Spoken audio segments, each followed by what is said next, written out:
buen día tengan todos. Estamos en un episodio más de Conciencia, transmitiendo desde la Facultad de Psicología de la Universidad Autónoma de Nuevo León. El día de hoy, como siempre, queremos invitarles a conocer de temas muy interesantes de lo que hacen nuestros profesores investigadores para conocer un poco más a nuestra población y sobre todo para generar ciencia. Son esfuerzos en donde, bueno, pues tenemos invitados como en cada episodio que tienen una alta trayectoria en el campo de la investigación. Y el día de hoy estoy muy contenta porque tenemos entre nosotros al doctor Juan Ramón Becerra. Juan, muchísimas gracias por aceptar esta invitación para Conciencia. No, muchas gracias, al contrario, doctora, un placer estar aquí. Muchísimas gracias. Bueno, y pues queremos empezar en este episodio que nos platiques un poco, ¿cómo fue que llegaste tú a la investigación? Sí, bueno, yo creo que el camino de la investigación que tomé, el llamado lo sentí más o menos por ahí de, yo creo que quinto, sexto semestre, más o menos. Yo soy estudiante de lo que antes se le llamó el área básica. Para quinto, sexto semestre tuvimos materias de investigación. Okay. Ahí fue donde la materia que llevamos, dentro de la materia, pues hicimos una investigación, primeramente era de la medicina alternativa, era algo exploratorio acerca de qué opinaba la gente acerca de esto. Y la otra, en el sexto semestre, fue una investigación, como estaba todo este asunto de la violencia que pasó como ahí, que fue 2008, 2000. De las cuestiones de inseguridad aquí del estado de Nuevo León. Nuevo León. Por ahí el 2008, 2010, ¿no? Más o menos. Sí, más o menos. Okay. Más o menos por esas épocas hicimos uno que era de procesos de atención y violencia, me acuerdo. Okay. Entonces, habíamos hecho un estudio ahí como entre cuasi experimental por ahí. Uh-huh. Poníamos a los estudiantes a visualizar ciertos estímulos más o menos violentos, ¿no? Y medir también pues la parte de la atención. En ese entonces fue un estudio que fue a dar a un congreso incluso. Okay. Creo que fue en San Cristóbal de las Casas, algo así. Yo no fui, no tuve la oportunidad de ir, pero mis compañeros de equipo fueron los que presentaron ese estudio. Y ya posteriormente de ahí me llamó mucho la atención. Yo disfruté bastante en ese momento pues haber hecho, digamos, haber aportado algo, ¿no? O sea, dentro también de esta curiosidad y del tema que estaba pues muy, ¿cómo decirlo? Pues sí, o sea, muy sonado lo de la violencia, ¿no? Y las consecuencias que había. Que era una problemática social que estaba muy presente, ¿no? O sea, eso está padrísimo, porque los psicólogos que hacemos ciencia, hacemos estudios, investigación que tiene pertinencia social. Trabajamos sobre problemáticas que están presentes en nuestra sociedad, ¿no? Y entonces hiciste tus pininos de investigación como estudiante de licenciatura. También qué padre el trabajo de los maestros, ¿no? Sí, sí, no, o sea, realmente, yo creo que sí tuve una muy buena guía, o sea, por los profesores, y pues realmente a mí me apasionó mucho, o sea, sí fue algo muy, muy padre. Después quise hacer mi servicio social, justamente en algo que pues me dejara, pues digamos, un aprendizaje. Entonces, como había disfrutado mucho de esta cuestión de la investigación, dije, pues voy a hacer mi servicio en algo relacionado a la investigación. ¿Y en qué lo hiciste? Ahí fue donde un compañero mío que estaba haciendo su servicio social en el departamento de servicio social, me dijo que había una doctora que estaba buscando personas para hacer servicio social. Y era la doctora Fuensanta, Fuensanta López. Ahí fue donde yo entro a hacer el servicio social con ella. Y posteriormente, pues de ahí estuve con ella apoyándola me acuerdo que fue AMEPSO 2012 más o menos por ahí. AMEPSO, de la Asociación Mexicana de Psicología Social. Así es. Bueno, de hecho la doctora Fuensanta López Rosales es una de las primeras doctoras que se vino a trabajar aquí a la Facultad de Psicología y de las primeras investigadoras entonces que estaban acá en psicología, ¿no? Haciendo que creciera mucho el posgrado dentro de nuestra, porque los primeros investigadores que apoyan para el crecimiento del posgrado, pues obviamente apoyan mucho para el crecimiento de estos mismos y de la ciencia que se estaba generando, pues no solamente en nuestra localidad, sino también en México, ¿no? La doctora ha sido muy activa también en esta parte de la psicología social a nivel nacional. Y bueno, entonces entras en apoyo a esto y después estar trabajando con ella te motivó para seguir haciendo más ciencia, porque luego hiciste una maestría en ciencias, ¿no? Así es. Sí, yo en ese entonces todavía tenía como que la espinita, yo salí de la trayectoria psicoanalítica y me llamó mucho la atención, pues, o sea, obviamente el tener un espacio para dar terapia, etcétera, etcétera. La idea era como en algún momento entrar a la maestría de clínica psicoanalítica. Okay. Pero tuve que tomar decisiones en ese momento y realmente pues la pasión que sentía en ese momento y que sigo sintiendo por la investigación, pues de alguna manera hizo que yo me orientara a hacer la maestría en ciencias. Fue pues un proceso también muy agradable, o sea, de ya empezar la formación como investigador, pues empecé a descubrir un montón de cosas que yo dije, ¿cómo no las conocía antes, no? Ajá. Como toda esta cuestión de las bases de datos, el uso de la estadística y aplicarlo realmente pues a los análisis de los resultados, ¿no? Pues en la investigación cuantitativa. Y pues por ahí fue donde, digamos, inició ya formalmente pues mi formación como investigador. Ok, tu maestría en ciencias con orientación en psicología de la salud. Psicología de la salud. Después un doctorado en filosofía con especialidad en psicología, que también es un doctorado especializado en generar ciencia. Y después ingresaste al Sistema Nacional de Investigadoras e Investigadores de nuestro país, ¿no? Así ¿Qué ha significado estar dentro de este sistema para ti? Pues yo creo que entre muchas otras cosas es para mí como un orgullo, o sea, porque de cierta forma es el estar aportando tanto conocimiento como soluciones o intentar dar solución a muchas de las problemáticas que pues tenemos en la actualidad. Sobre todo pues lo que tiene que ver con la parte de la salud mental, ¿no? Que hay mucha necesidad hoy en día por el cotidiano que tenemos, que a veces es muy agobiante, ¿no? O que puede ser que está todo muy acelerado, pareciera que estamos como siempre bajo presión, ¿no? Y pues las problemáticas que van saliendo, por ejemplo, a mí me interesó mucho el tema de las conductas adictivas, en específico a las redes sociales y al teléfono celular. Fue un tema que, por ejemplo, ahí yo me di cuenta de las consecuencias que puede haber, pues un uso desmedido, digamos, de estas tecnologías. En su momento, bueno, yo recuerdo cuando salió, por ejemplo, el Facebook, que fue por allá como en 2004. Ajá. Y luego ya empezó el WhatsApp, ¿no? Por ejemplo. Pero no, o sea, era la novedad y claro, pues era, pues sí, un boom, ¿no? De este tipo de redes.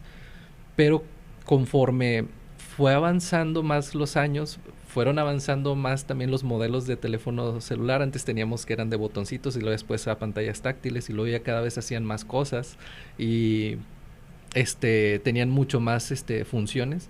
Pues todo eso fue evolucionando, creo yo, de una manera muy rápida.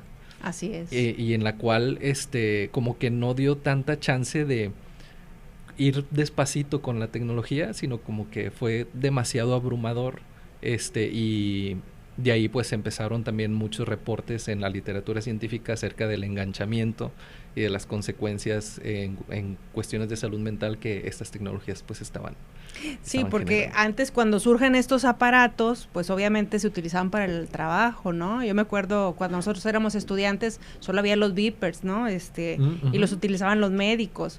O los primeros celulares, pues eran para la gente ricachona, ¿no? O sea, gente que pudiera adquirirlos. Hoy hasta los niños traen, ¿sí?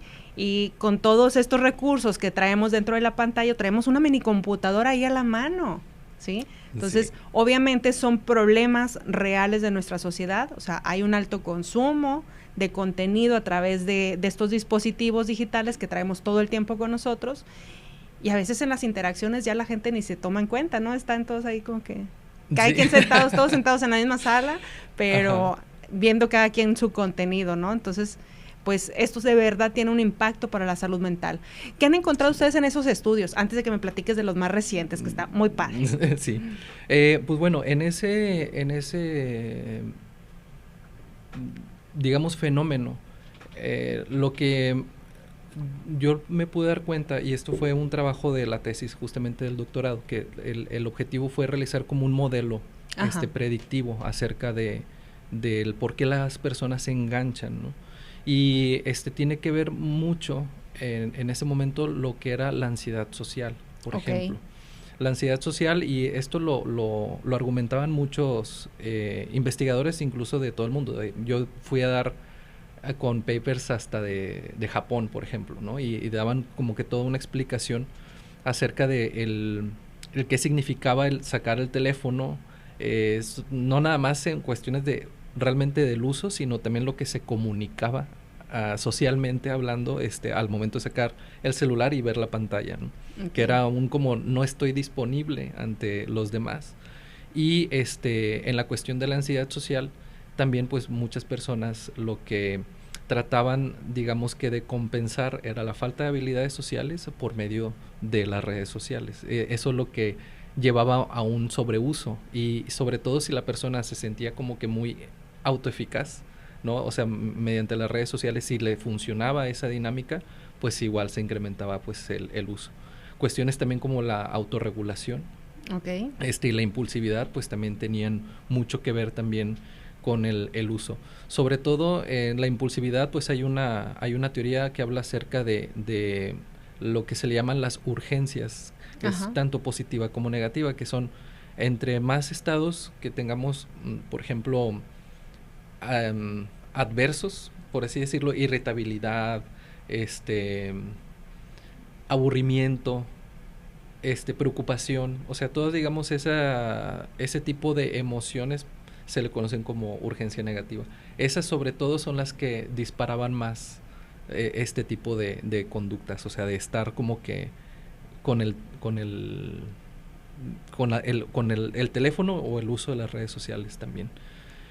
Y yo creo que eso fue así como que lo más así como en cuestiones de relevancia del modelo. Ok, entonces traducido esto a palabras castellanas, para que nos entiendan allá mamis, papis, o sea, ¿a qué tendrían que ponerle atención en el uso de la tecnología, de los celulares, de los móviles, con los hijos, con la familia? Sí, yo creo que va dependiendo de la edad. Bueno, yo haría esta distinción de la edad, por ejemplo, si son o niños muy pequeños o adolescentes, por ejemplo, pero yo creo que tanto en uno como en otro el tipo de contenido es al que se le debería de poner atención, porque el tipo de contenido también puede ir por el sentido de por qué se visualiza este tipo de contenido. ¿Es para calmar? ¿Es para sentirse aceptado? ¿O es para sentirse seguro de sí mismo y actuar por ende fuera de línea, por ejemplo? O sea, eso es lo que yo recomendaría, o sea, el tipo de contenido. Ok, el tipo de contenido, y por otro lado, por esta ansiedad social, a lo mejor también regular un poco los tiempos en que se consumen, ¿no? O sea, digo, ya ven que los mismos dispositivos tienen manera de saber cuánto tiempo estamos ahí prendidos del teléfono, sobre todo, creo que también esto los estudios lo han demostrado, ¿no? En niños pequeños, pues hay una mayor adicción y un menor control de impulsos, justo porque están mucho tiempo dentro de las redes, ¿no? Y luego ya nada más te lo avientan. Entonces, a lo mejor regular los tiempos en que van a estar consumiendo es algo también importante, ¿no? Sí, y otra cosa también, y esto sería interesante también de analizar, que bueno, o sea, sí tenemos la posibilidad con un proyecto que estamos ahorita desarrollando, donde también medimos la conducta adictiva de redes sociales, pero es también qué pasa con la post-pandemia. O sea, porque durante la pandemia, pues queramos que no, si ya tenemos una dependencia, que ojo, cuando decimos dependencia no es necesariamente un uso inadecuado, sino que la dependencia también tiene que ver con que por ahí a lo mejor llevamos nuestro trabajo, por ahí, o sea, por las redes sociales Sí. pues lo utilizamos, ¿no? Si ya tenemos una dependencia de ese tipo, ahora más, o sea, fue mucho mayor. Sí. ¿Por qué? Porque pues todo lo hacíamos por ahí. Las clases, incluso había muchas personas, psicólogas que criticaban las terapias en línea. Y todos tuvimos que dar terapia en línea, Y ¿no? todo sí, o sea, al final de cuentas es se tuvo que, o sea, tuvo que haber un proceso de adaptación, ¿no? Sí. Y en ese sentido también, y volviendo a lo que decíamos de estas emociones negativas y digamos negativas, no me gusta etiquetar las emociones, pero las que pudiéramos considerar como adversas o de este estilo, pues se incrementaron mucho más en la pandemia, porque pues, no podíamos salir, estaba la amenaza constante, el socializar pues se volvió ya no podemos ir al cine. Pues sí. O al antro, a los que les gusta ir al antro, o etcétera, ¿no? Entonces, sí habría que analizar cómo, o sea, qué consecuencias y qué secuelas hubo también. Qué interesante, ¿no? O sea, el ver y poder conectar estos hallazgos también con lo que observamos dentro de nuestra población como parte de las dificultades. Y bueno, creo que eso podría dar para otro tema, pero yo quisiera volver a lo que estás trabajando en investigación, porque sé que traes un proyecto muy interesante que seguramente a mucha de nuestra audiencia le puede interesar. Sí, ahorita, bueno, lo de las conductas adictivas a redes sociales, todo esto es una de las líneas de investigación a la que me he dedicado, pero ahorita estamos en construcción, digamos, de otra línea que tiene que ver con las frecuencias de sonido y el impacto que éstas tienen en el cuerpo, hablando desde marcadores fisiológicos, biológicos, y también el impacto pues a nivel psicológico. En muchas ocasiones, y esto lo quiero aclarar desde ahorita, porque me preguntan, entonces está estudiando los efectos de la música en el cuerpo. Yo no, sí, pero no. O sea, sí, pero no. O sea, porque la música por sí misma ya tiene efectos y aparte también pues ha estado lo que es la musicoterapia, por ejemplo, ¿no? Ajá. La musicoterapia pues ya tiene varios años siendo pues investigada, ¿no? Pero lo que nosotros estamos investigando no es la música en sí, sino de lo que está hecha la música. Okay. O sea, la música está hecha de sonidos o está compuesta de sonidos. Y el sonido pues es un fenómeno físico, ¿no? Es un fenómeno desde la física y que tiene pues una unidad de medida por segundo.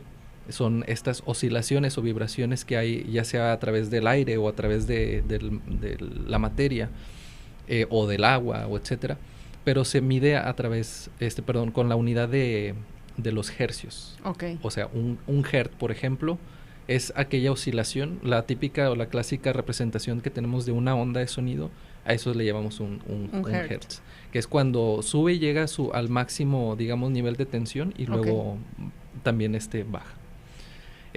Ahora, hasta donde nosotros sabemos, pues el ser humano escucha o tiene una cierta límite de que va desde los 20 hercios hasta los 20,000 hertz. O sea, eso es el rango de nuestra escucha. Este es el rango que nuestro oído humano tiene para captar, digamos, sonidos. Hay otras especies, como por ejemplo los perros. ¿Ya no se acuerda del silbato para perros? Sí, sí. Que uno, o sea, al momento de ejecutar el silbato, pues uno no lo escucha, ¿no? El que reacciona es el perro porque tienen rangos todavía muchísimo mayores. De escucha, creo que llega hasta los 40,000 hertz, ¿no? Y luego están los delfines, y luego los murciélagos y las ballenas, o sea, llegan hasta 80,000 hercios, por ejemplo. Y por eso no nos podemos comunicar todavía con esos animales, ¿no? Sí, o sea, el rango del sonido. Entonces, nosotros, pues, claro que nuestro sistema auditivo, pues, está, digamos, diseñado también, pues, para diferenciar ciertas frecuencias, ¿no? Frecuencias, tanto agudas como graves. Pero, justamente, la música que nosotros escuchamos, digamos, la afinación estándar que se propuso desde por ahí de más o menos de los años 50,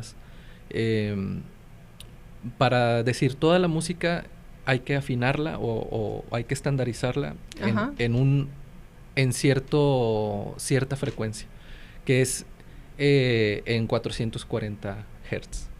O sea, 440 oscilaciones por segundo. Ese es el estándar. Pero pues la idea de esta línea de investigación surge con estas ideas a lo mejor un poco hippies, ¿no?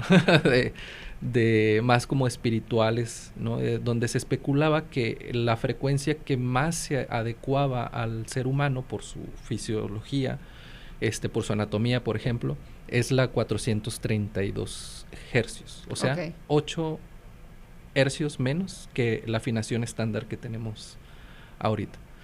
Entonces ha sido todo un debate porque esto no se ha llevado al campo científico, o bueno, no se había llevado.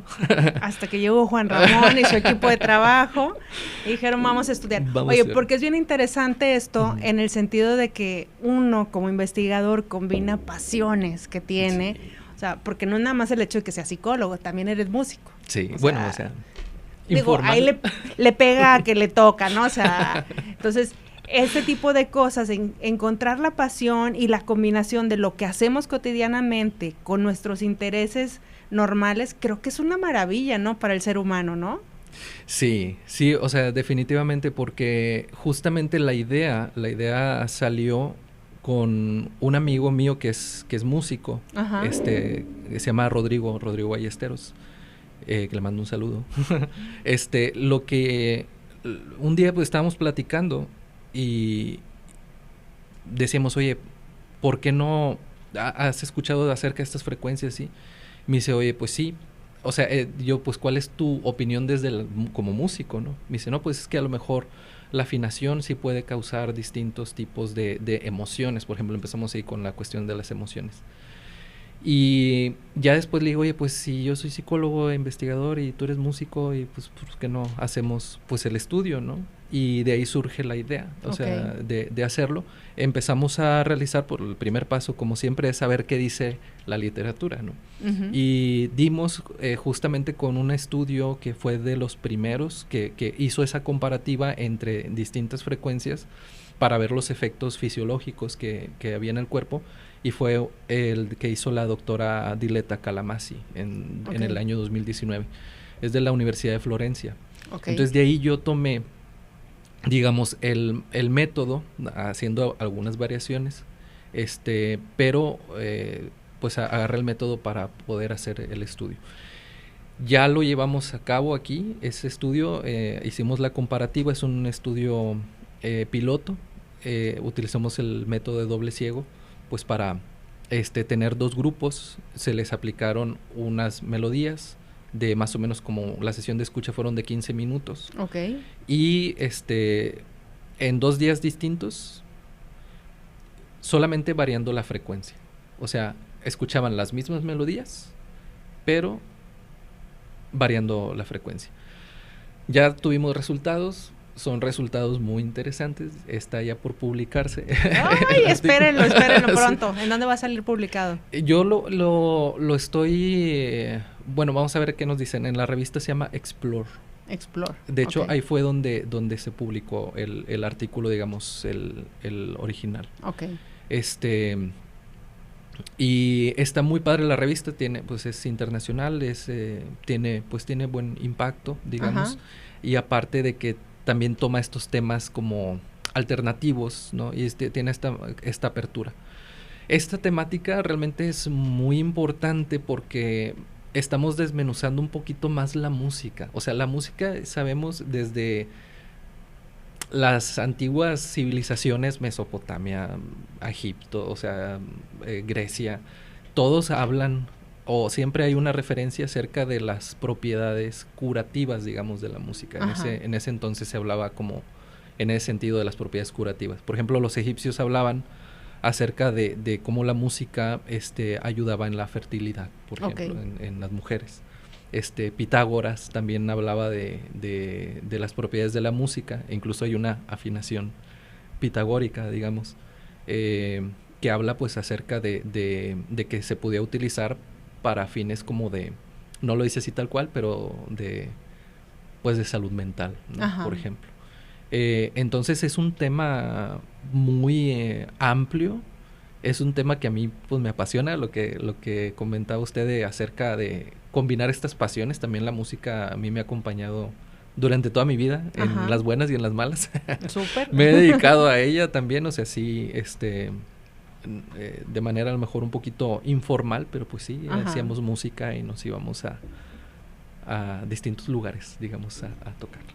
Oye, y volviendo un poco a esto, entonces en este estudio que ustedes presentan, el impacto de la música, ¿en qué está impactando? ¿En qué beneficia? Sí, esa es una pregunta que de hecho es el meollo del asunto. Lo que se ha encontrado en la literatura es que este tipo de música, o bueno, la música en estas frecuencias tienden a disminuir la frecuencia cardíaca, la frecuencia respiratoria.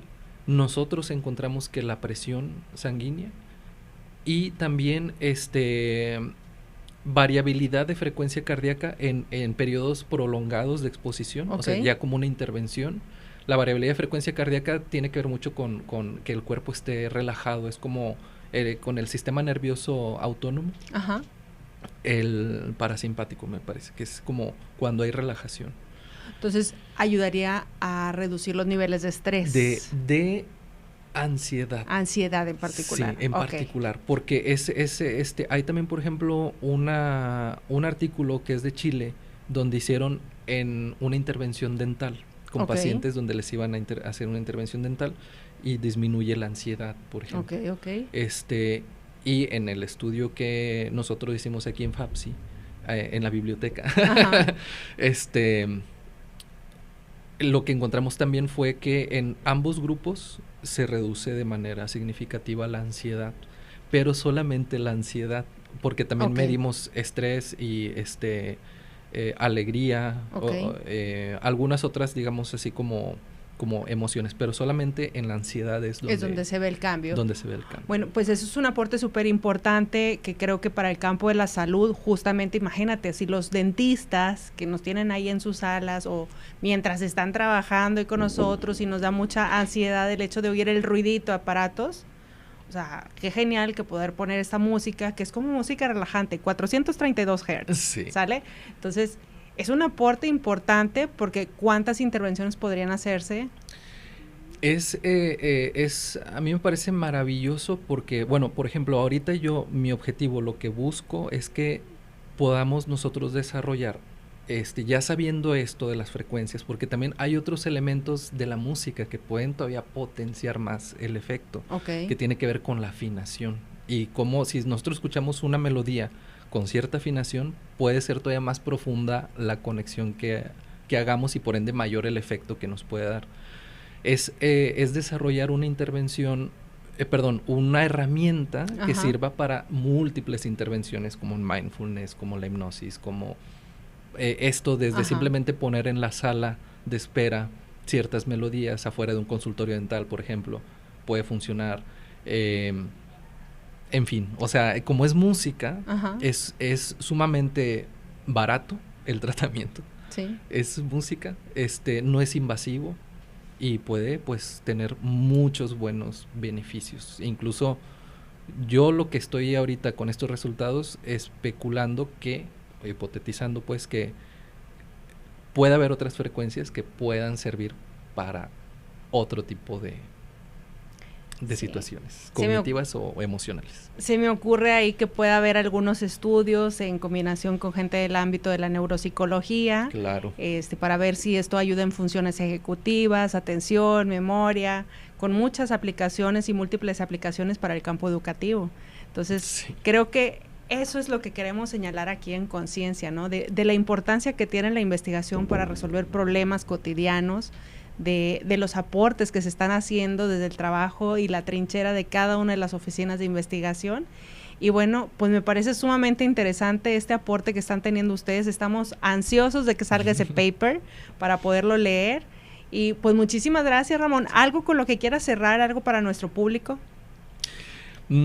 Pues solamente escuchen frecuencias, escuchen música en 432 hercios. Bueno, hasta donde sabemos sí es algo que puede ayudar, sobre todo en cuestiones donde hay mucha ansiedad y donde uno necesita relajarse, puede ayudar. Y la otra pues es sí, a los interesados en la investigación, que siempre sigan pues la curiosidad y la pasión que hay dentro de cada uno de nosotros. Si podemos combinar esto, pues vamos a hacer cosas maravillosas. Muchísimas gracias por tu tiempo, por estar con nosotros, y nosotros los esperamos en nuestro siguiente capítulo de Conciencia. Gracias por vernos.